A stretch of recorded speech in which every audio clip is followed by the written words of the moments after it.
La douleur n'est pas seulement une atteinte de la chair, mais elle est une destitution. Elle traverse le corps comme une sentence et le renvoie à sa fragilité première.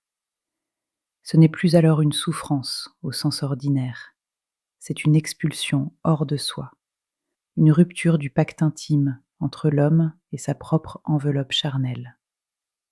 La personne ne se tient plus dans son corps, elle s'y accroche, à peine, et elle assiste, pantoise, à cette proscription de ce qu'elle pensait être son bien premier. Ce vol qualifié est une expérience radicale. Elle révèle que notre corporéité, que nous croyons stable, docile, à notre service, peut se retourner contre nous et devenir un belligérant dont on ne peut connaître à l'avance la puissance.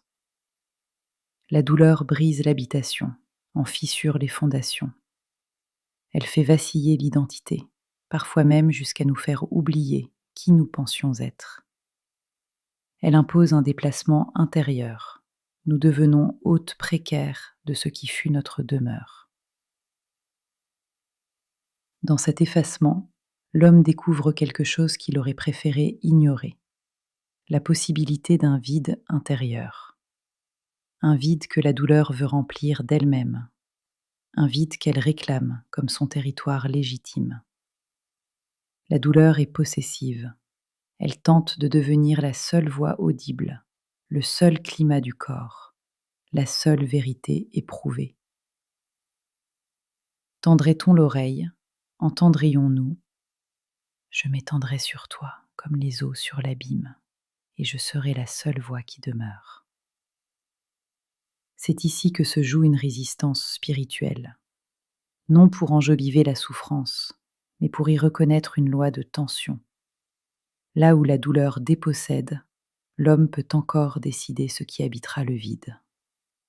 Ce choix ne supprime rien, ne soulage pas immédiatement, ne renverse pas la physiologie, mais il oriente la brèche et décide de ce qui colmatera les scissures. Car le vide n'est pas neutre. Laisser la douleur s'y installer entièrement, c'est consentir à être façonné par elle. C'est permettre au ravage de devenir structure, logique, identité.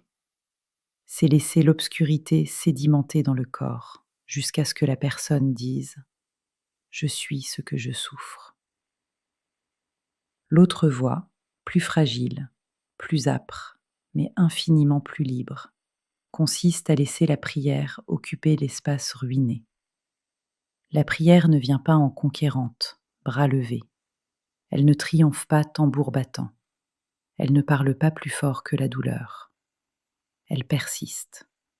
Elle se dépose dans la déchirure, comme une braise dans les cendres. Elle affirme silencieusement que l'homme n'est pas pure passivité, qu'il n'est pas l'objet d'une douleur qui décide pour lui. La prière est un acte d'insurrection intérieure, un manifeste majuscule dans un corps caduc. Choisir de prier dans la douleur, ce n'est pas comprendre, ni accepter, ni offrir dans une noblesse inaccessible. C'est refuser que le vide soit livré à la seule violence. C'est un geste d'une simplicité extrême. Un souffle, un prénom divin, une pensée tournée vers Dieu. Mais ce geste suffit à empêcher la douleur de devenir souveraine. Alors, quelque chose se retourne. Non pas la souffrance elle-même, mais sa signification. Le corps reste meurtri, parfois terrassé, mais le vide cesse d'être une terre d'exil. Il devient un lieu d'attente, une cavité où la grâce peut descendre, un espace que la douleur n'a pas réussi à ravir entièrement. Oserais-je m'adresser à elle? Dirais-je: Vois-tu, douleur, je ne suis pas docile. Ce qui demeure alors, c'est cette vérité nue. L'homme souffrant reste capable d'un acte intérieur que rien ne peut lui ôter.